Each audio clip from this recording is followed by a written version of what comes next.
Hallelujah. At tayo'y dadako na mapatid sa pakikinig ng salita.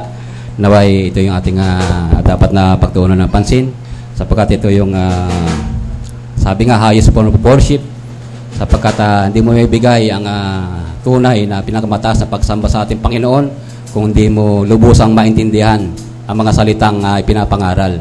Sapagkat once na ito'y maintindihan mo, talagang maibibigay mo sa Kanya ang pinaka-the best na pagsamba para sa Kanya. Kaya para sa akin, ito yung pinakamahalagang bahagi ng ating gawain, yung pakikinig ng salita ng Diyos sapagkat ay yung napapanahong mensahe para sa ating panahon.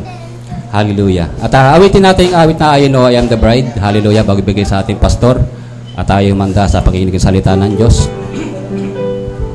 Hallelujah.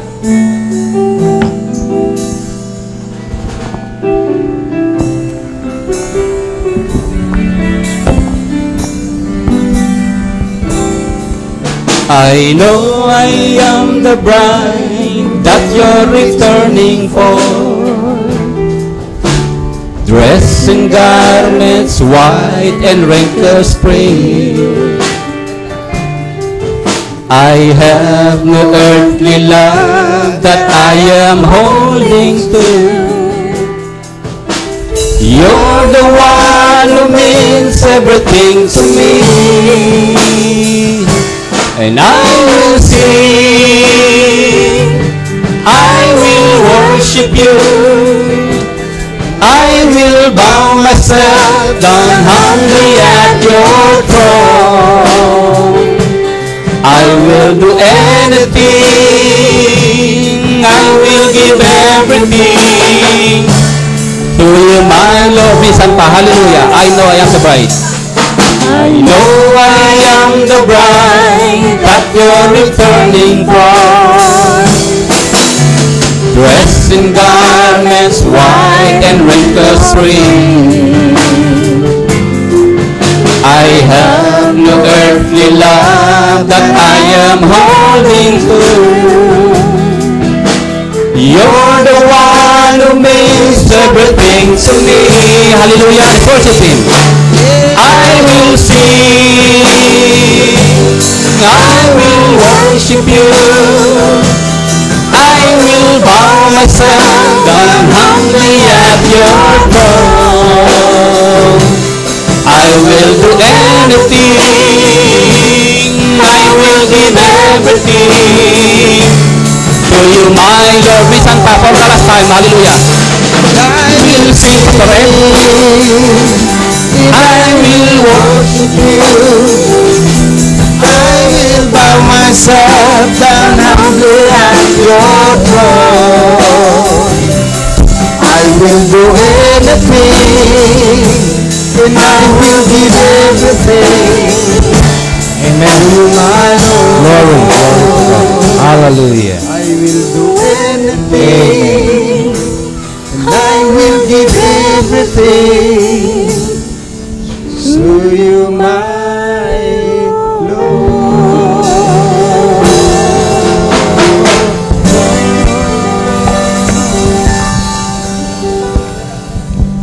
Sampo natin ating mga Bible sa Ephesians chapter 4 verse 5.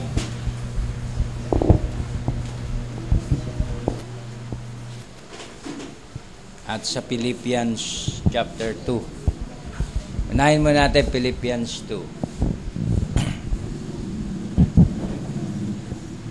Isang kapatid ang bumasa beginning dito sa verse 1 hanggang 6. Verse 1 to 6.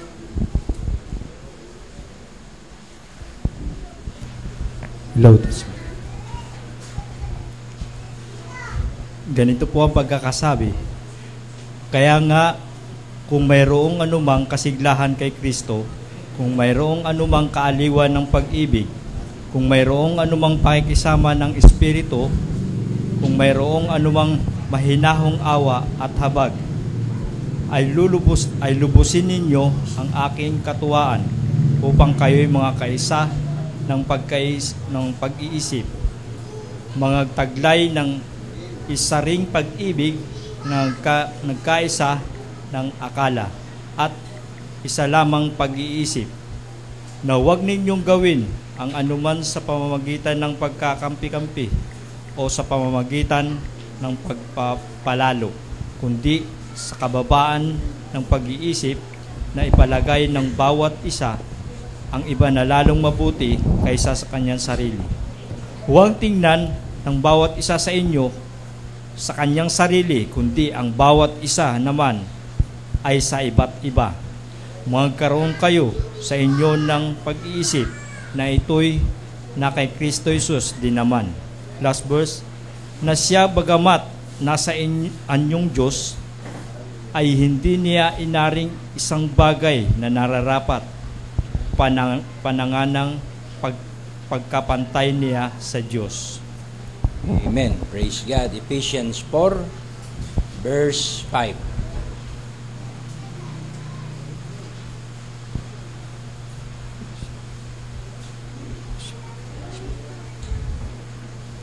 Isang Panginoon, isang pananampalataya, isang bautismo. Amen. Let's pray. Tayo po'y mananalangin. Dakila at mapagpalang Diyos, salamat pong muli sa mga salitang ito na aming binasa. Kami po'y dumadalangin na kami pagkalooban mo ng kaunawaan at kaalaman sa mga mensaheng ito. Ikaw ang mag-take control sa aming kalagitnaan. Ikaw ang magbukas ng mga kaisipan at kaunawaan sa kapahayagang ito sa huling kapanahunan. Ikaw, Lord, ang sumakop sa lahat ng aming mga pag-iisip at ang iyong kaluwalhatian lamang ang mahayag, Panginoon. Kaya gamitin mo po minsan pa ang iyong alipin at ang bawat isang didinig ay makasumpong ng mga biyaya at pagpapala ngayong umaga. Salamat, Lord. Purihin ka. In Jesus Christ's name we pray. Amen and amen. Tapos makaupo na. Merong glare. Nag-glare yung yung liwanag. Siguro ganyan. Masyado maliwanag. Pakipatay nga sandali ito. Tignan natin. Kasi nagbabounce yung light. Sa akin na lang. Okay, mas maganda patay. O yan. Kasi yung glare nung tumatama. Kung nakikita. Okay, magandang umaga sa lahat. At isa pong maayos na panahon ang pinagkaloob ng Diyos sa atin. At isang blessing ito sa Diyos na ang ating panambahan ay maliwalas na panahon. So, maganda na po tayo sa ating nalalapit ding camp meeting bilang announcement. Ito po ay 24 talaga. Ang morning yata. Ang morning, 24.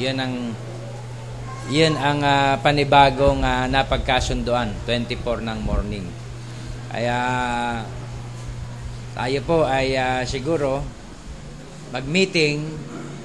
May isa pa bang meeting bago 22. Pwede tayo mag-usap niyan, mag-meeting.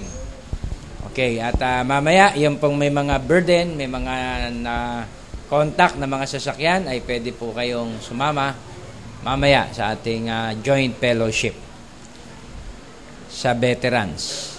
So, sa walang pagtatagal ay dako tayo sa salita ng Panginoon. Okay.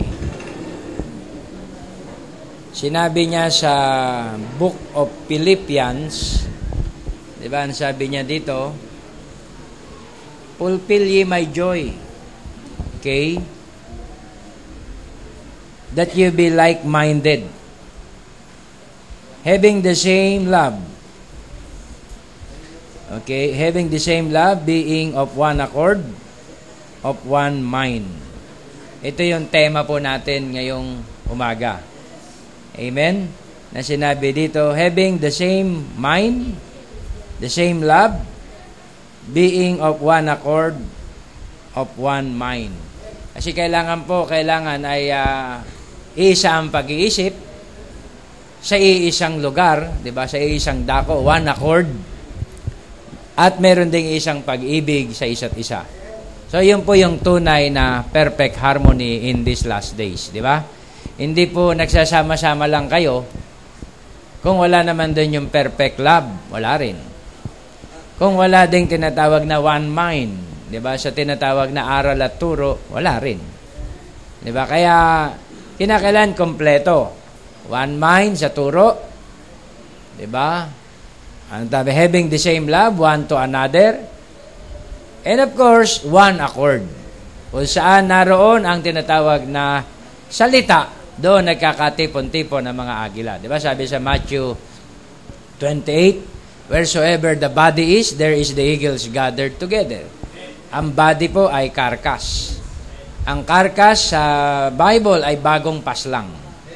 Di ba? Freshly killed meat. Di ba? Bagong tinatawag na, kumbaga sa karne, sariwa. At yun po yung hinahanap ng mga agila. Ayaw niya sa mga stop na tinatawag na luma. Gusto niya fresh. Right? Agila yun eh. At gusto niya siya mismo yung huhuli ng kanyang kakainin. Amen? Ang ibang mga ibon, pwede silang kumain. Mga hayop, pwede silang kumain ng patay. Pero ang agila, ayaw niya. Hindi siya kakain ng patay. Kaya kung nasaan yung bagong paslang na tinatawag na katawan, nandoon ang mga agila. Alam natin, yun ay mensahe. Kung nasaan ang spiritual food in due season, nandoon po ang mga bride. Amen? Kaya pagpalain kayo ng ating Panginoon. Welcome yung mga bumalik. Andyan, nakita ko pala si Sister Ana. Welcome, Sister Ana. At mahaba-haba ding bakasyon ang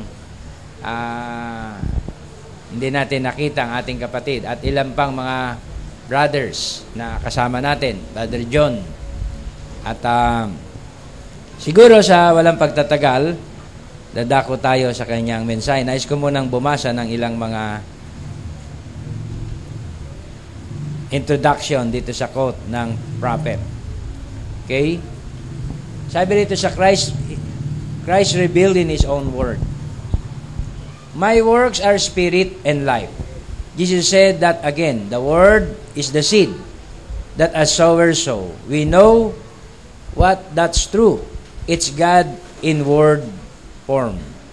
And it can only be interpreted by Himself. The human mind is not capable to interpret the mind of God. How can the little finite mind interpret the infinite mind? When we can't even interpret one another's mind. Amen? And you notice, He is the only one can interpret it. And He interprets it to whom He will. And it did not say, mortals of all as they strode across the earth in sundry times and diverse manners. God in sundry times and diverse manners revealed Himself to His prophets. Walang iba pong pattern ang Diyos. Wala siyang ibang tinatawag na gagawin, kundi iayag niya ang kanyang mga alipin, ang kanyang mga mensahe sa kanyang mga aliping propeta. Yun ang pattern. Okay? At ang Diyos din ay pipili kung kanino niya ipapaliwanag.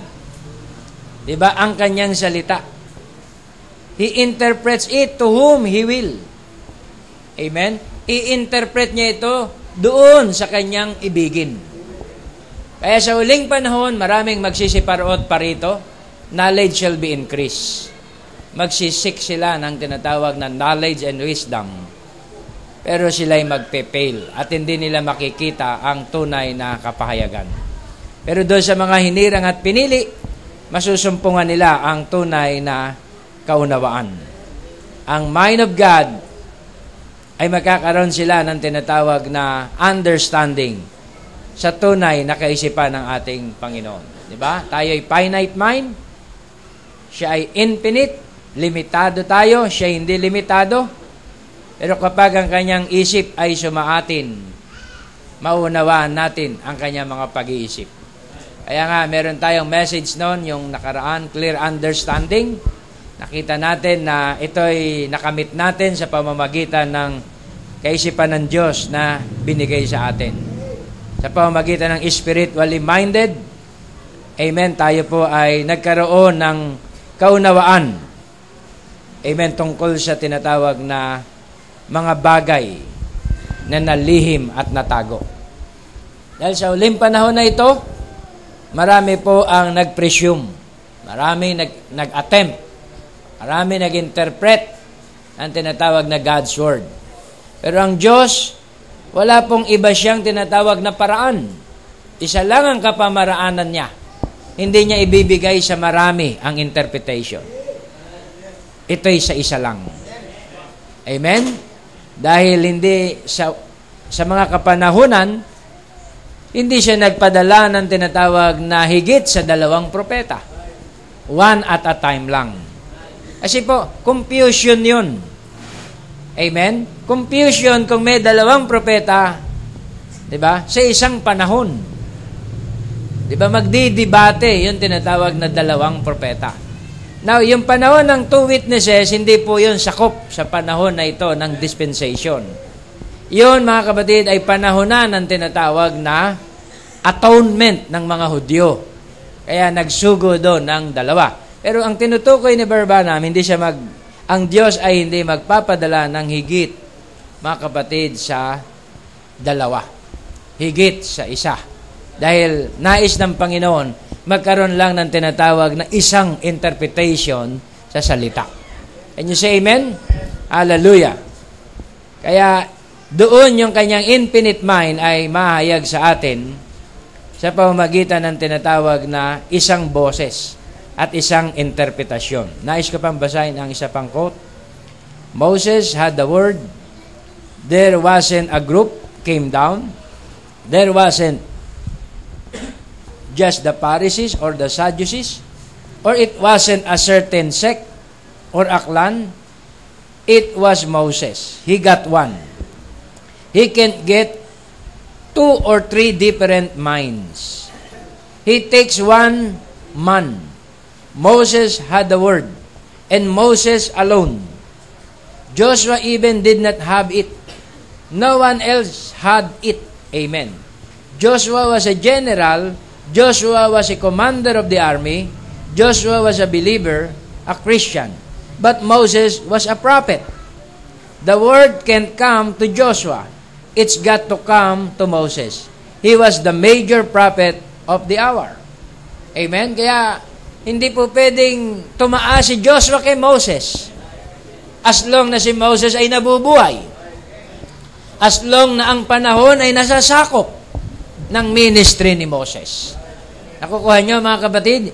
Hindi pwedeng agawan ng eksena ni Joshua si Moses. And you say amen? At si Joshua ay kinakailangan mag-respect kay Moses. Sa kapanahunan, mga kapatid, na ang major prophet ay nandiyan sa kanyang ministeryo. Amen? Kaya, nang mamatay si Moses, doon lang sinabihan ng Diyos si Joshua, Joshua, now Moses, my servant, is dead. It is your turn. Di ba? I will be with you. Doon lang sinabi ng Panginoon. Di ba? Na susunod si Joshua dahil nawala na si Moses. Pero nung nabubuhay pa si Moses, si Joshua ay member. Nakuha nyo, mga kapatid, although mataas ang katungkulan ni Joshua, siya general, meron din siyang boses, pero sa time na ang Diyos, mga kapatid, gustong i-maintain ng Diyos ang order, iisang tinig lang po ang kinakailangang pakinggan. Yun ang tinatawag na final voice to the final age. At yun ay si Moses. At si Barbanam ay type ni Moses. Diba? Minsan sa isang service, sabing ganon, the spirit of Moses and Elijah is here. Speaking in tongues yun. In-interpret yung unknown tongue. Then, at nakita yung muka ni Barbanam sa pulpito habang nagpipreach, nagliwanag. So, yun ay vindication. Amen. Na kung saan yung pinadalang mensahero ay siyang final voice to the final age. Dahil may mga grupo ng mga tao na mabubuhay sa huling panahon na to, na ang panahong ikabubuhay natin ay age of confusion. Ang Laodicean age ay hybrid age. Diba? Dito po ay mix up. Diba? Ito ay pale horse rider. Port horse rider ay pale horse rider. Kaya pag sinabing pale means hybrid. Diba? Confusion. Mix up. At maraming thoughts. Inside the Laodicea, maraming thoughts, maraming kaisipan. At yan po ang hindi papahintulutan ng Diyos na maraming kaisipan. Amen, sa kanyang papanahonan. Dahil ang nais ng Diyos para ma-unite niya, di ba? Para maisa niya ang katawan, kinakailangan isang boses lang. Di ba? Hindi dalawa, hindi tatlo, hindi apat, isang boses lang, mga kapatid. Para magkaisa sila ng mga pag-iisip, kinakailangan isang mensahe lang. 'Di ba? Walang benefits of the doubt. 'Di ba? Kaya mga kapatid, by God's grace, sometimes ang ministering ito ay nami-misinterpret. 'Di ba? Nami-misinterpret. Even true men of God, amen, ay namisinterpret. Kagaya din kay Brother Branham, namisinterpret. 'Di ba? Ang tingin nila ay parang pop-up, parang mayabang, parang judgmental. Pero ito yung the same ministry na pinagpapatuloy lang natin. Diba? Sabi ni Brother Branham, I preach what Paul preach. Nang dumating sa akin na mensahe, I preach what Brother Branham preach. Diba? Ayoko mag-deviate o humiwalay kahit katiting sa mensahe ng mensahero, sapagkat alam po natin ang tinatawag na habili ng propeta. Do not misinterpret. Do not mislocate. Diba? Ano pa sabi? Do not misconstrue the Word of God. Dahil sa isang maliit lang na tinatawag na paghiwalay mo, ay pwedeng mag-cause ito ng tinatawag na death. Kaya nga, yung word na tinatawag na Malakay 4, nasyak ako threefold. Sabi ko, saan sa mensahe ang Malakay 4, may threefold. Tumanda na ako sa mensahe for almost 30 years na, magte 30 years. Wala ako nabasa ang Malakay 4, ay threefold. Alam ko, twofold. Diba? So may dumating na tinatawag na missionary, nag-preach na 3 lupi. Yung ikatlo ay yung tinatawag na Elijah sa mga Hudyo. Sabi ko, ba't ka nagpipreach sa hintil kung ang ministry mo ay sa Hudyo? Diba?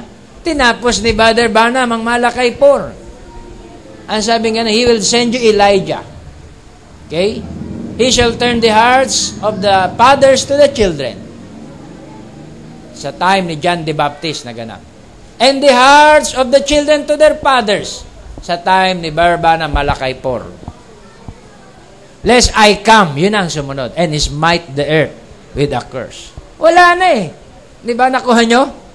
Ang sumunod na sa talata, lest I come and smite the earth with a curse. Curse na ang susunod. Ano yung curse? 3.5 years. Yun yung tribulation na paparating. Eh sabi ko nga, mga kapatid, sa ibang mga nagtanong na pastor, sabi ko, wala po tayong mababasa na may threefold ang tinatawag na Malakay 4. So, hindi pwedeng mag-insert ng ministry ang sino man sa isang tinuldokang ministeryo. Ang Malakay 4, tinuldokan eh. Kumbaga sa yung katuparan nung sinabi niya, ako na yon at wala nang darating. Pagkatapos merong magkiklaim, siya yung pangatlong lupi. Oh my. Wala pong ganyan sa mensahe. Kahit puti pa yan, sasawayin yan, mga kapatid ng bride. Diba? Sasabayin yan ng true fivefold ministry. Kaya sa quote, it was Moses, he got 1 man. He can't get 2 or 3 different minds. Paano mararapture ang church kung maraming mind? Diba? Pwede bang 3 rapture na magkakasabay? Isang rapture lang. Kaya 1 mind. Can you say amen? Kaya he takes 1 man, Moses had the word, and Moses alone. Kung may Joshua man sa time na yon, si Joshua ay believer. Diba? Hindi pa siya nag-assume ng office na siya ay may tinig. Kaya sa time ng tinatawag na star messenger, kinakailangan lagi kang nasa starlight. Ang ibig sabihin ng starlight, kumbaga alam mo ba ang araw? Star yan. Di ba? Can you say amen? Yung sun, star yan. Kaya lang malapit sa atin, kaya maliwanag na maliwanag. Amen? So kung yung starlight tumutok sa atin, hindi tayo mabubunggo. Hindi tayo matitisod. Hindi tayo matutumba. Pag may liwanag, yung ating nilalakaran, makikita natin. Ama? Pero kung aalis ka sa starlight, di ba? Lalakad ka sa hating gabi na walang ilaw, mabubunggo ka. Di ba? Kaya ang bride in these last days, lumakad siya sa starlight. Ang starlight ay liwanag ng mensahero na nagbigay sa atin ng tinatawag na one mind. Nagbigay sa atin ng singleness of heart ay ang mensahe ng mensahero. Another quote. We find out this king died in disgrace, a leper. Then he was a lesson to the young prophet not to put his hopes upon any man, but to look to God only. When he began to look to a man for an example, this man failed, yet being a good man. So, ang tinutukoy niya, I believe, ay kung di ako nagkakamali, si Isaiah. Diba? Or isang propeta sa lumang tipan. So, it's lesson to us tonight, keep our minds upon God, regardless of what man it is. Let him be cardinal, priest, prophet, whatever he might be, he is not immune from mistakes and error, even death and sin. But there's one who is, and that's Jesus Christ. He is the one. By this, Isaiah learned a lesson. Amen. God order his man to place. Kasi na-impluensyahan si Isaiah ng isang hari. Kasi yung isang hari, mula pagkabata, kaibigan niya na. Diba? So, na-impluensyahan siya ng tinatawag na impluensya ng isang hari. Diba? Nakabady niya. Kaya, nung kinorek siya ng Panginoon, sabi niya, Panginoon, sino ang makapagtuturo sa akin? Papaano ako mangangaral? Ako'y taong hindi matuwid. Ang ginawa ng Panginoon, kumuha ng baga. Diba? Spiritually, nilagay sa kanyang labi at ngayon, maaari ka na magsalita. Inimpluensyahan siya ng mga kerubim. Amen? Kaya dun sa lesson na yon, ang tunay na man of God, dapat ang i-impluensya sa kanya ay ang Diyos. Hindi ang tao. Hindi ang hari. Hindi politiko. Hindi kung sino pa man. Dapat ang may impluensya sa ating pagkatao mismo ay ang Diyos. Amen. Kaya sabi niya, who am I? Sabi niya, I am a man, di ba, who have unclean lips.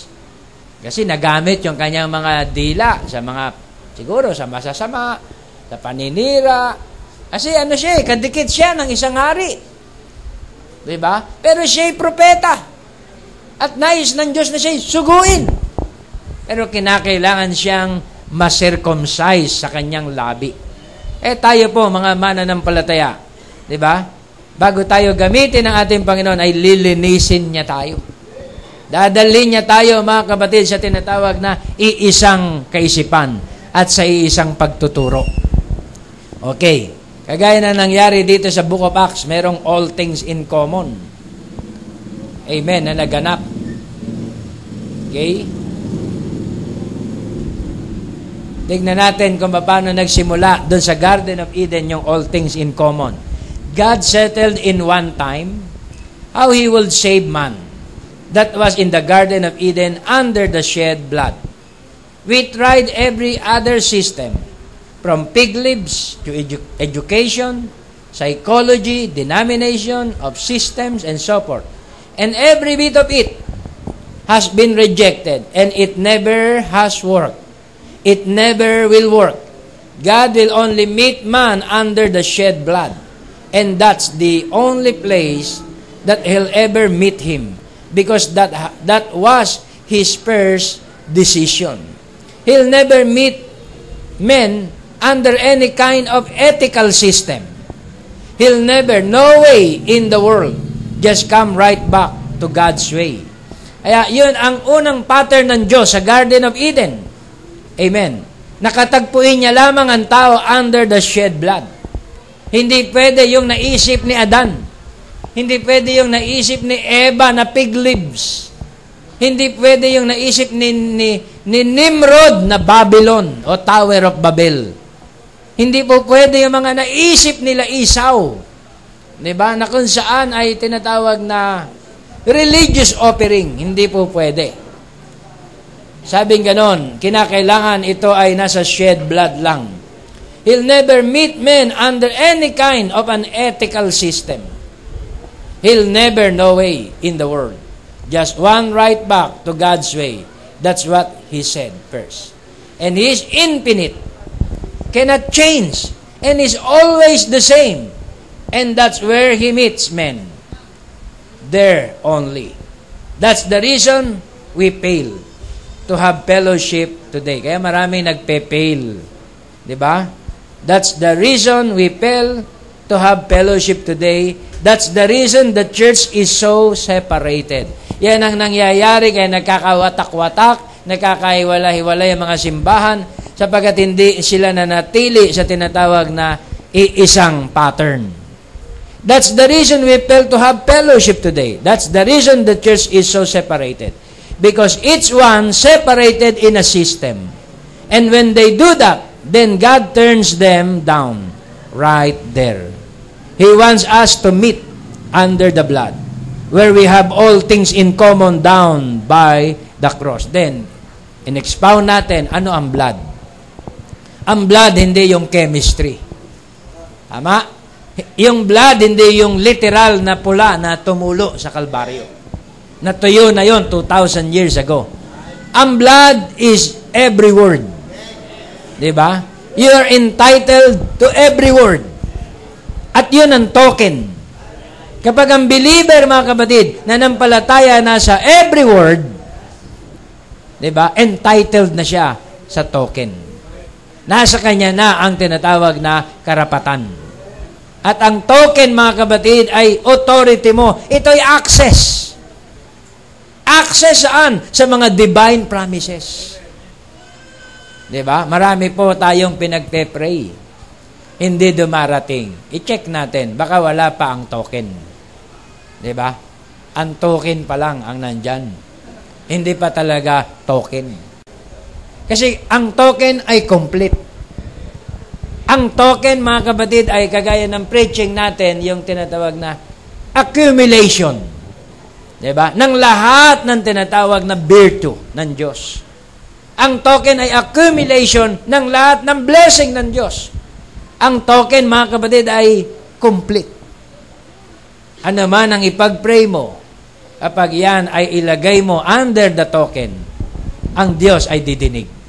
Can you say amen? Healing, blessing, diba? Anything, protection, understanding, diba? Ano ba? Knowledge.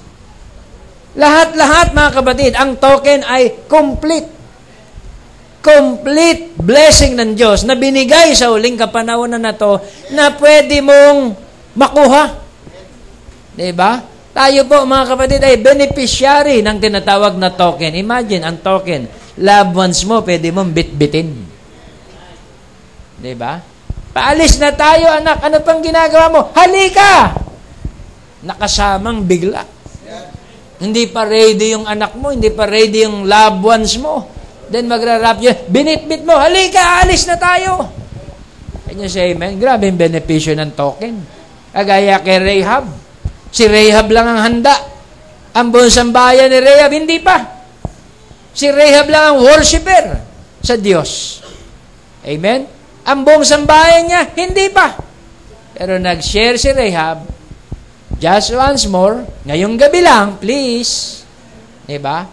Walang lalabas. May destroying angel na umiikot. Papatayin niya ang hindi identified sa message na to. Can you say amen?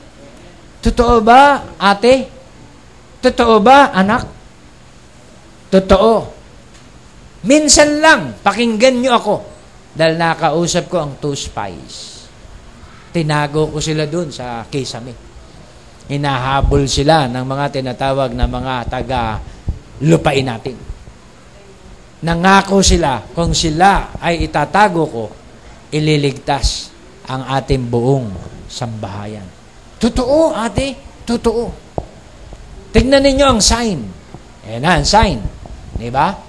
Aatake sila ng gabi. Nakita lahat, mga kapatid, ng mga loved ones ni Rahab. Ang mga palatandaan. Itong pulang sinulid. Representing the token. Representing every word of God, mga kapatid, na niladlad ni Rahab. Inidentified. Nag-usap na lahat ng mga destroying angels. Yung may pulang, tinatawag na lubid, ay wag nating gagalawin. Token yan. Tingnan mo po ang nangyayari ngayon sa ating kapanahunan. Diba? Shocking ang mga istorya. Hindi ko rin alam kung ito'y totoo. Maaring totoo. Diba? Yung tinatawag na HAARP technology sa Alaska. Amen. Na ang Amerika ay gumawa ng tinatawag na high altitude na tinatawag na transmitter para gumanda mga signal nila sa submarine na nasa ilalim ng dagat.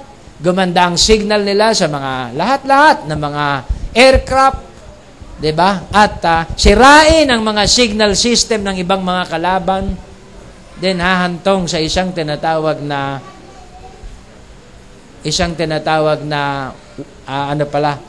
armas na pupuksa sa mga bansa na hindi gagamit ng mga baril, hindi gagamit ng mga nuclear, kundi by nature, i-control, i-intervene ang nature. Maaaring totoo. Diba? At hindi inaamin ng Amerika. Hindi totoo yan. Hindi namin maaaring gawin yan. Diba? Napakataas, mga kapatid, na enerhiya. Yung tinatawag na, I think, ilang tower yun, 160 towers yata yung nakaganon doon, sa Alaska. Na transmitter, na magkikreate ng tinatawag na malalaking tinatawag na bagyo, hurricane. Diba? So kamangha-mangha kung ito yung katuparan ng Revelation 13 na meron siyang control sa bagyo, sa apoy, sa lahat ng mga bagay, ang makapangyarihang mga bansa. Medyo tignan yan sa YouTube. Tignan nyo yan. Silipin nyo yan, mga kapatid. Kakilakilabot. Sinong mananalo sa digmaan sa kanya? Ginamit daw sa Vietnam yan. May gera. Pinaulan sa Vietnam. Para manalo sila. Nagkaroon ng mga flash flood at nangyari sa pamamagitan ng kanilang tinatawag na teknolohiya. Kaya mga kapatid, ito'y sign of the time. Tapos, iniuugnay nga nila itong Yolanda doon sa HAARP. Kaya, delikado. Mga kapatid, saan tayo lalagay na protection? Ang partial, hindi makakaligtas eh. Mapapahama ka pa rin eh. Kasi partial word, hindi ka kayang protektahan. Diba? Yung asawa ni Lot, partial word, na protektahan ba? Patay eh. Si Mrs. Lot, naging haliging asin. Diba? O hindi nakatakbo si Lot. Sunog eh. Diba? Kaya partial word, hindi ka kayang protektahan. Ang kailangan mo sa panahon na to ay complete word. It's got to be the word all the way, sabi ni Branham, na siyang token. Na pati kalingkingan mo, hindi niya pwedeng galawin. Diba? Hindi ka niya kayang saktan. Sapagkat ang Diyos ang iyong protection. Kaya ang bride, sa panahon na to, dapat, mga kapatid, nakatubog tayo sa token. Umaalis ang inyong mga loved ones, gabi, mapanganib na panahon, kailangan nyo token. Nagmamaneo kayo ng mga sasakyan, 2 lang ang gulong, tumatakbo ng 100 kilometers per hour. Hindi mo alam kung mabubuhay ka pa o hindi dyan pag merong, humarang sa iyong daan. Kailangan mo lagi token. Sa lahat ng iyong ginagawa, kailangan mo ay token. Ito yung tinatawag na God's protection. Kaya, naisa ni Rahab ang kanyang sambahayan. Sa gabi lang na yon. At ang gabi na yon ay ang kapanahunan natin. Ito ang tinatawag na midnight cry. Can you say amen? Ito yung hating gabi, mga kapatid, na marami kang maririnig na mga tinig. Marami kang maririnig na mga interpretasyon tungkol sa mensahe. Diba? Yung ministers, mauuga. Magbibigay ng benefits of the doubt. Diba? Baka pwede naman nating tinatawag na silipin.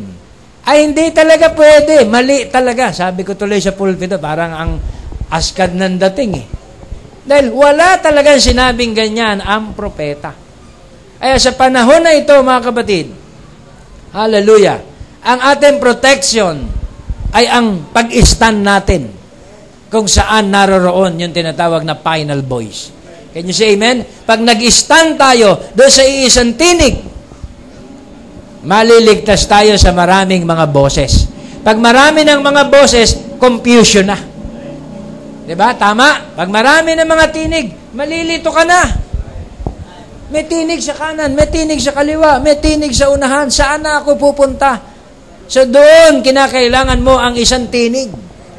At sa tinig na yon, pag narinig mo, magkaroon ka ng singleness of heart. Iisang mga pag-iisip. Lalakad po tayo na may iisang pag-iisip. Maari dito sa lupa, hindi kayo magkasundo, di ba? Ang mga bata, ang mga anak. Ang anak natin. Kung anong laro ang lalaruin nila. Gusto nung isa, toy gun. Ang gusto nung isa ay manika. Nag-aaway-away sila kung anong lalaruin nila. Pero pag boses na ng magulang, at sinabi ng magulang, oh, ito ang gawin ninyo. Lahat ng mga hindi pagkakasundo ng mga anak, magkakasundo. Naniwala po ba kayo ron? Hallelujah. Pag Diyos na ang nagsalita, i-give up mo na ang iyong sariling mind. I-give up mo na ang iyong tinatawag na mga ibang-ibang interpretasyon. Sa panahon na to, kinakailangan may tinig ang Diyos. Hindi ka makakasalba kung walang tinig ang Diyos. Kung sabihin ko baka sa inyo, mga kapatid, humingi kayo ng payo sa akin. At nagsalita ang Diyos sa akin, ito ang sinabi ng Diyos para sa susundin nyo? Sigurado kayo? Kahit bangga ito sa inyong mga gawain. Yun ang sinasabi ng Panginoon. Pag sinabi niyang ito ang sinabi ng Panginoon, wala na. Isa-sacrifice mo na ang isip mo. Isa-sacrifice mo na lahat ng intention mo. Lahat ng motive mo, ililay down mo na. Dahil sabi ng mensahe, ito ang sabi ng Panginoon. Dahil yun ang lahat-lahat sa atin. Can you say amen? Hallelujah. Nagpe-pray tayo, Lord, ano po ba ang perfect will mo? Lord, ano po ba? Ang perfect will nasa pulpito. Ang perfect will, yung boses ng Diyos na ipinaririnig sa atin sa huling kapanahunan. Di gusto ko, Pastor, anghel ang makita ko. Kagaya si Jacob, na-meet niya ang anghel bago siya pinagpala. Sabi ni Barban, ano ang mas merong tinatawag na mabigat na authority? Anghel sa langit o anghel sa pulpito? Sabi ni Barbanam, anghel sa pulpito.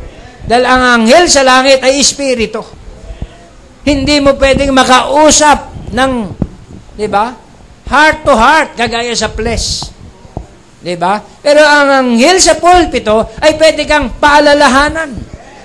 Pwede niyang i-regulate ang payo. Baka ma-stumble ka, dahan-dahanin niya. Pero pag ang anghel sa langit ang nagpayo, wrath of God kaagad.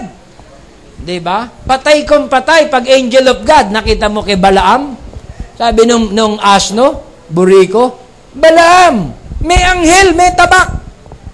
Eh, hindi nakikita ni Balaam dahil si Balaam ay bulag. Tinumba niya si Balaam. Kung gusto mong mamatay, ikaw na lang. Ako, ayoko. Can you say amen? Dahil ang angel from heaven, tabak ang dala. Papatayin ka kagad ng angel from heaven. Pero angel from the pulpit, di ba? May human sympathy pa minsan, dinadahan-dahan. Ako, baka matisod si brother, matisod si sister.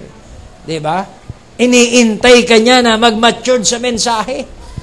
Nire-regulate niya yung tinatawag na word na makakaya mo na lunukin sa iyong kapanahunan. Pero anghel sa langit, taba ka agad yun, mga kapatid. Kamatayan ka agad. Can you say amen? Kaya purihin ang ating Panginoon. Kaya nasabi ni Brother Branham, mas merong authority, mas effective ang anghel sa pulpito sapagkat yun ay word made flesh. Yun tinatawag na angel ay spirit. Hindi niya nararamdaman ang kalagayang laman. Ama, hindi siya nasasaktan na kagaya ng laman, siya espiritu. Pero yung angel from the pulpit, nasasaktan dahil laman siya. Napipil niya ang inyong affection. Napipil niya ang iyong mga long suffering. Kaya kaya niyang i-preach ang tinatawag na mensahe para sa inyo. Oh, glory to God. Hallelujah. He wants us to meet under the blood, where we have all things in common, down by the cross. Hindi po tayo magkakasundo kung wala tayong common ground. Kahit sa bahay na lang. Asawa, babae at lalaki, nanay, tatay, kung walang common ground, hindi magkakasundo. Si kuya at si bunso, hindi magkakasundo kung walang common ground. Kaya sa message na to, binigyan tayo ng Diyos ng common ground.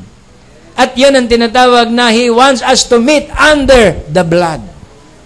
At ang tinatawag na blood sa atin ay ang message. Ang blood sa atin ay ang correction ng tinatawag na message of the hour.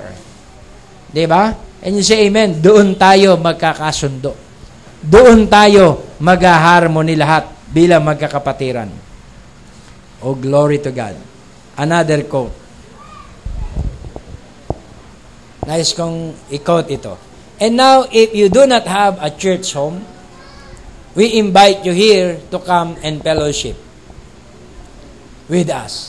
Just remember that church is open. We are no denomination. Kaya tingnan mo, di ba? May makikita ka dyan minsan na dumadalo, minsan wala.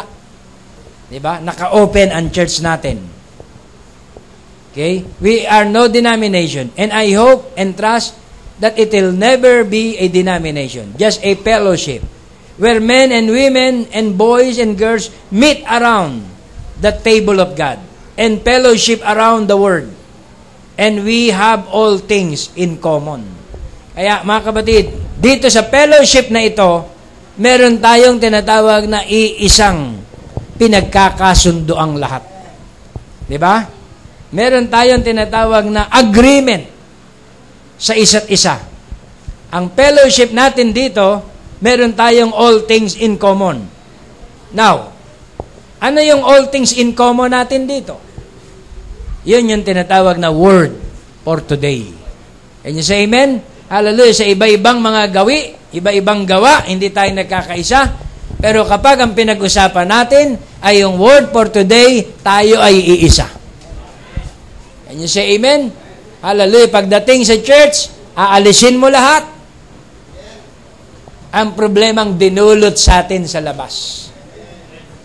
Di ba? Pagdating dito sa church, nakaset tayo bilang magkakapatiran.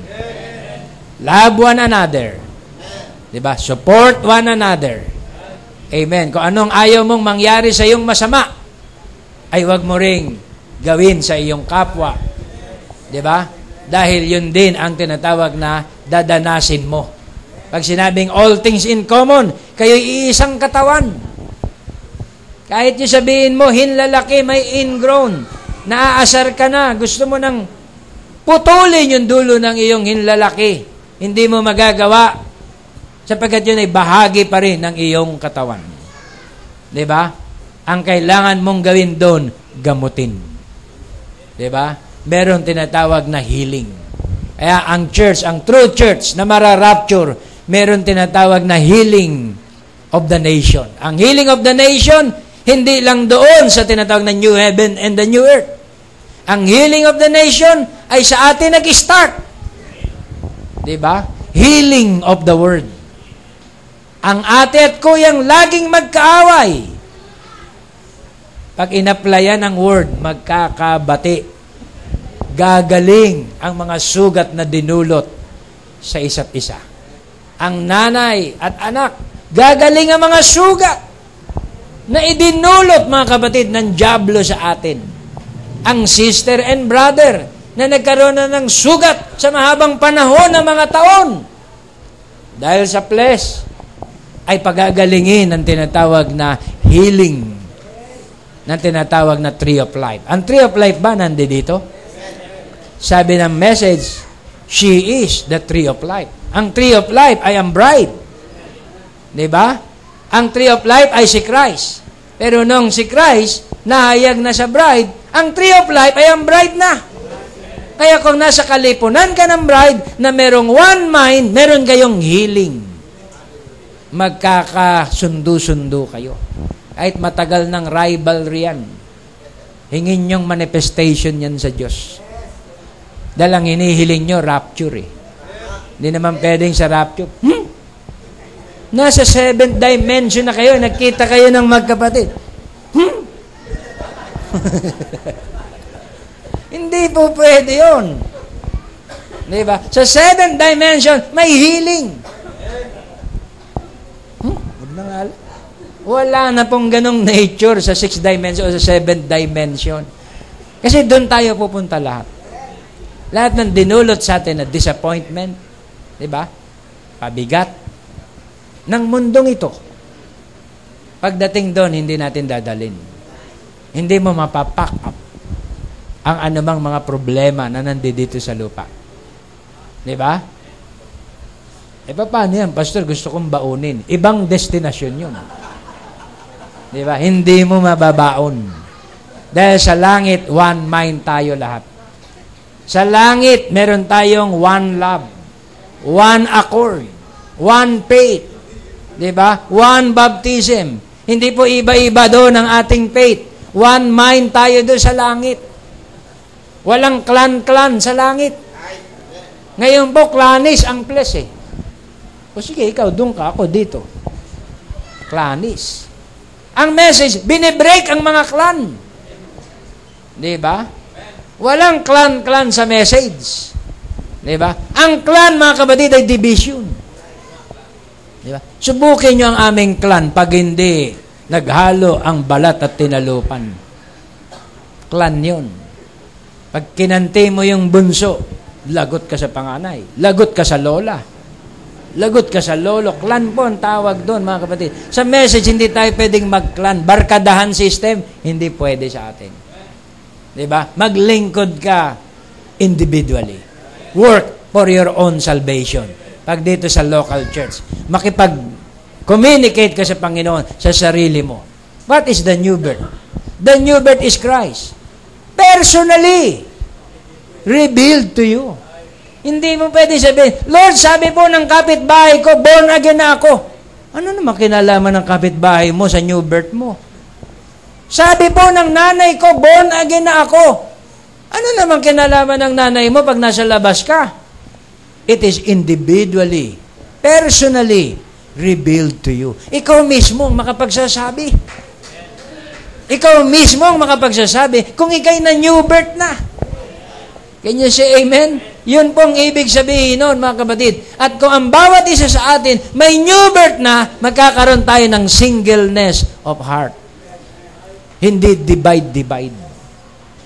Diba? Hindi divided opinion. Kakantahin natin lagi, undivided. Diba? Kaya purihin ang ating Panginoon dito sa temang ito. Ang mensahe ay dadalhin ka sa tinatawag na perfect harmony. Ang mensahe dadalhin ka sa uniting. Dadalhin ka ng mensahe sa closeness. Kasi magbibitaw ako ng quote, di ba? Tinanong si Brother Branham, ano ba talaga ang pinaka-last sign before the rapture na makikita namin na visibly sa isang pamilya, sa isang church, sa isang fellowship? Before the rapture, Brother Branham, ano ba talaga ang makikita namin na sign? Pruweba na ang pamilyang ito mara-rapture. Na ang church na ito mara-rapture. Diba? Na ang brother na ito mararapture, ang sister na ito mararapture. Bigyan mo kami, Brother Branham, ng isang pruweba. Basahin ko sa quote. Okay? Q&A 1161. Do you believe that sometimes the little living bride will gather somewhere together and have all things in common? Tinanong siya. Naniwala ka ba, Brother Branham, na ang mga bride ay magtitipon sa isang dako at doon ay magkakaroon sila ng pagkakaisa sa lahat ng mga bagay? As did the first bride perhaps just before the coming of the Lord Jesus in the clouds. Now they ask me, did I believe it? Sabi, I can't prove it by the scriptures, but perhaps, papakinggan niyo mabuti to, there will come a time na magkakaroon ng isang panahon. Maybe I don't know. Maaring hindi ko alam kung kailan. There may be just, you see, if it will give. Kapag ito ay nangyari, ito'y magbibigay ng pagkakakilanlan at ng pagiging malapit ng kanyang pagiging malapit at pagiging mabilis, identification of His closeness at hand, na ang pagkakakilanlan ay magiging tinatawag na malapit na. Being, He said, but He comes like a thief in the night. He comes like that book I need on Juliet and Romeo. Ano yung sinasabi niya dito? It will give identification of His closeness at hand. Paano mo malalaman na ang rapture ay malapit na at ikay mararapture, magkakaroon ka ng pagkakakilanlan na siya'y magiging malapit na. Paano mo malalaman yon? Like Elisha. Paano nalaman ni Elisha na malapit na siyang kunin? Nang medyo malayo pa, iba pa ang ginagawa ni Elisha. Sabi ni Elijah, Elisha, sasama ka na ba? Busy pa ako eh. Pwede ba i-reschedule na lang muna natin Pastor Elijah? Okay, sige, babalikan kita. Basta naman. Balik na naman si Elijah. Elijah, are you ready? Isukat mo. Sinukat yung balabal. Maluwag pa po eh. Okay. Babalikan kita. Basta si Elijah. Bumalik na naman si Elijah, ilang panahon. Elijah, ready ka na ba? Sa pagsama sa akin, sukat mo ang balabal. Pagsukat niya, sakto. Walang pagtanggi. Pitne. Ang sabi ni Elisha, sasama na ako sa iyo, Elijah. Magpapaalam ako sa aking mga magulang para bantayan nila yung mga hayop. Ngayon mismo, sasama ako. Dahil pit na yung damit eh. At sumama si Elisha.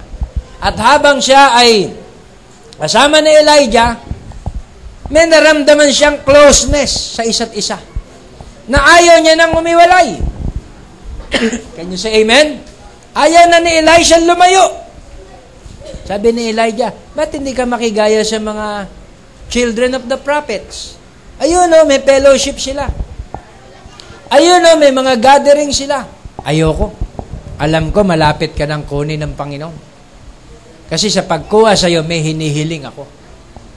Kaya kung saan ka magpunta, susunod ako. Diba? Parang yung inahin na mangingitlog na. Ang tandang lagi na nandyan. Tok, tok, tok, tok, tok, tok, tok. Nakabantay na, ayaw nang umalis.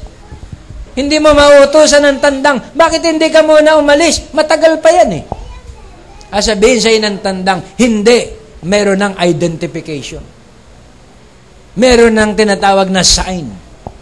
The same din sa rapture, mga kabatid, yung tinatawag na coming of the Lord, kapag ito'y malapit na, mararamdaman ito ng true believer. Amen? Hindi na siya bibitaw, hindi na siya aalis. Hindi na siya lalayo. Ay ano sa tingin nyo ang panahon ating kinabubuhay? Grace pa ba to? Hindi na. Ito ay judgment time. Next year, sabi, i-ready daw natin ang ating tinatawag na kondisyon ng katawan. Dahil tataas ang temperatura sa earth. Kung ang dugo mo ngayon, 140 over 90, delikado sa next year, baka mag-160. Amen? Napipredict nyo na yan, pastor. Dahil napipredict na rin ang nature. Natutunaw ang mga yelo sa Himalayan, kaya yung tinatawag na mga blood pressure natin, kailangan bumaba, kumalma. So, kailangan mo ng peace of mind. Kailangan mo walang stress. Paano yan, pastor? Puro stress sa bahay. Kinakailangan walang stress. Alam mo, ang nagpapa-atake sa tao, stress. Totoo yan. Hindi yung baboy na sinasabi. Baboy kasi, baboy ng baboy. Yung kain, yung tiyuhin ko, 90 years old na, kain ng, hindi baboy, taba. Hindi na high blood. Pero, mas maganda na rin mag-ingat. Di ba? Napakainit na ng temperatura this coming 2014. May stress ka pa. Ano na mangyari sa'yo? Magpuputo ka na yung mga ugat mo. Pastor Edenia, sabi daw ng doktor, pasalamat kayo, Brad. Diyan pumutok yung ugat niya sa parteng mata, dito sa labas. Kung pumutok yan dito, di ba? 2014. Di ba? At marami pa rin mga hurricane na darating. 2014. Mag-ready tayo. Anong gagawin namin ngayon, pastor? So ikaw, kinakailangan under the blood. Kinakailangan ikaw ay nasa protection na ng Panginoon. Amen? Mula ngayon hanggang sa darating na rapture. Kinakailangan protektado ka. Kinakailangan silyado ka sa kapanahonan na to na ating kinabubuhay. Dahil ang calamity and danger nandyan lang. Isang di pa lang. Oops! Ganun lang kabilis. Diba? Kinakailangan ikaw ay nasa God's protection. Nasa God's hand. At hindi kanya bibitawan sa panahon na to. Sabi na, ang identification ay ang kanyang closeness ay dumarating na. Kaya yung wild geese, nature, sabi nila, nagmamigrate yung mga ibon. Meron naman talagang istorya na yearly, naka-schedule ang pag-migrate ng mga ibon. Naka-schedule. Pero may isang panahon na wala sa panahon, bigla silang nag-migrate. Sabi ng mga scientists, harp yan. Naapektuhan na sila ng mga noise, yung mga, di ba, yung tinatawag na high altitude na tinatawag na tawag din, sound wave na pinoproduce nun. Kaya na di-disturb sila. So, ang nature na di-disturb. Kaya hindi ka na pwedeng bumasa sa kalikasan. Hindi ulan dahil maliwanag. Sabi ng Pag-asa, walang-wala. Hindi ka na pwedeng bumasa ngayon doon dahil hybrid na eh. Diba? Hindi ka na pwedeng bumasa sa mga ibon. Sa mga hayop. Dahil mga kapatid, unpredictable na mga kaganapan na nagaganap. Maging sa kalsada. Pag araw-araw po kayong nagmamaneho, makikita mo mga driver, mga unpredictable. Diretso ka uy! Buti na nakapreno. May biglang lumulusot. May biglang tatawid. Nako! My Lord and my God. Lahat ng mga galawan, unpredictable. Can you say amen? Ano po ang tawag doon? Chaotic age. Kaya ang Diyos ang ating protection. Kayo mga may motor kayong bago, ingat kayo. Diba? Unpredictable ang lahat. Diba? Kaya kinakailangan natin ay relax lang. Just relax. Huwag masyadong mainit sa manibela. Huwag masyadong mainit sa mga silinyador. Relax lang para malayo sa mga disgrasya. Okay? Apply the token. Magkaroon kayo ng patience. Long-suffering. I-apply nyo lahat ng word na naririnig nyo. Dahil sabi sa message, Meron ng tinatawag na definite. Meron ng tinatawag na tiyak na pagkakakilanlan ng kanyang pagparito ay malapit na. Di ba pag ang bagyo malapit na, may mga hangin na. Mga ganun-ganun na, di ba? Wala pa yung bagyo, pero meron ng gumaganon-ganon na yung mga daon. The same din ang coming of the Lord, wala pa yung physical appearing ni Lord. Pero nararamdaman mo na yung epekto ng kanyang pagparito. Nagsasama-sama na ang mga bride. Yung wild geese, pag malapit na silang lumipad, mag-migrate, type ng rapture, nagsisiksikan na yun. Nag-iingay na sila. Paingay na ng paingay. Paingay na ng paingay yun. Nakala mo na di-disturb sila. Hindi po. Nagpe-fellowship na sila nun. Maganda na kayo, malapit na, ilang segundo na lang, lilipad na tayo. Ganoon ang sinasabi nila. Naintindihan mo, Pastor? Ang galing mo naman, ah. Dahil yun na yung sumunod na event, eh. Diba? Nag-iingay sila. Tapos tignan mo sa picture, biglang lilipad yung boss. Then, B-formation, susunod na lang. Nasa order lang. Magta-travel na po yun ng malayo. Kaya ang bride, ang nalalaman kong church before the rapture, ang mga magkakagalit dito magpipiknik. Di ba? Iahag nila. Brad, God bless you, sister. Matagal tayong medyo walang fellowship. Di ba? Lahat ng mga tinatawag na mga bagay ay mauuwi sa reconciliation. Mauuwi sa harmony.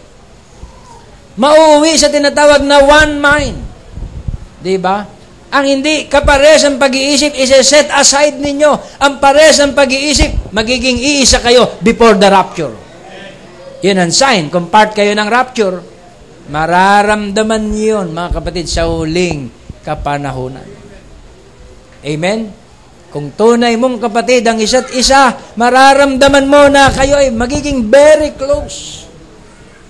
Pag sharing, ayaw na mag-uwian. Pastor, mag-aalas 12 na. Diba?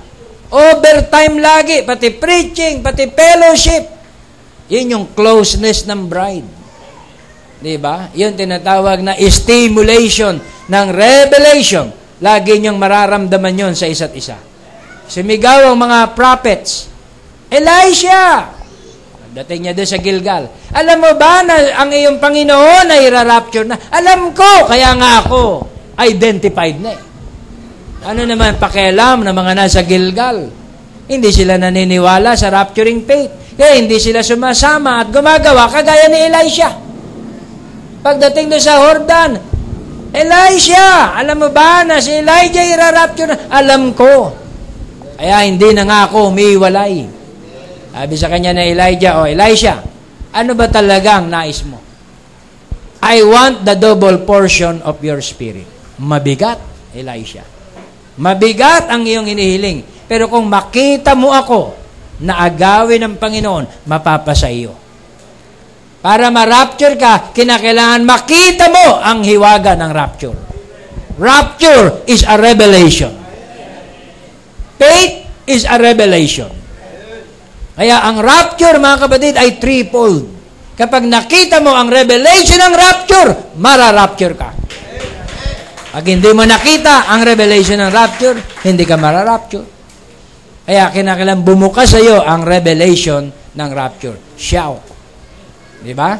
Yung unang lupi, may tinig, may mensahe. Behold, the bridegroom is coming. Nag-trim ka ng lamb, naghanda ka na. Ayan, lamb trimming time, ito'y panahon ng pag-aayos. Ito'y panahon ng pagiging isa ng mga akala at pag-iisip. Ito ay pag-unite. Ito ay pag-iibigan. One heart, one faith, one accord. One accord na tayo. Tama? So, anong kailangan? One heart. Diba? Ano pa? One faith. Wala nang debate. Isang revelation. Isang unawa. Sabi rito, the men and broke the bread with singleness of heart And that's what we want to live this morning while we're here in the singleness of heart. One purpose. One thing that we're trying to achieve, and that is to fulfill the plan of God for our lives. What is the plan of God for our lives? While we're here on earth, and perhaps maybe God, many thousands of years ago, but by His infinite wisdom, knew that we will be here this morning and will be back here on this prairie or desert. Here in the little building, He knew that thousands of years ago. Now let's back. In the very beginning, yun nangyari sa tinatawag na Garden of Eden. Nilagay sila ng Diyos sa isang place. Ang nais ng Diyos, singleness of heart. Walang division, walang confusion. Pero merong tinatawag na serpent na dinivide sila, hinati sila. Pero ang purpose ng Diyos, mga kapatid, maging isang matibay silang pamilya. Maging matibay sila na church na nagkakaisa. Ang Babylon, naging one mind sila for the space of time. Diba? Nagtayo sila ng tinatawag na gusali. Iba-iba doktrina, iba-iba turo. Ngayon po may tinatayong tinatawag na gusali. Yun yung World Council of Churches, unification of churches. I-set aside ang doctrine at teaching and tradition. Let us love one another. May uniting din na nagaganap. Outside of this truth, may uniting din na nagaganap. Yun ay false uniting. Dahil alam natin, biglang wawasakin ng Diyos ang barrier, maglalagay ng barrier sa kanila at sila'y mag-aaway-away. Di ba? Iko-compound ng Diyos ang kanilang language, kagaya doon sa Babylon. Pero ngayon, hindi pa. Mapuwersa. Lahat ginagathered. Lahat inihahanda para sa unification. Inihahanda sa tinatawag na one accord, na ang dulo ay Battle of Armageddon.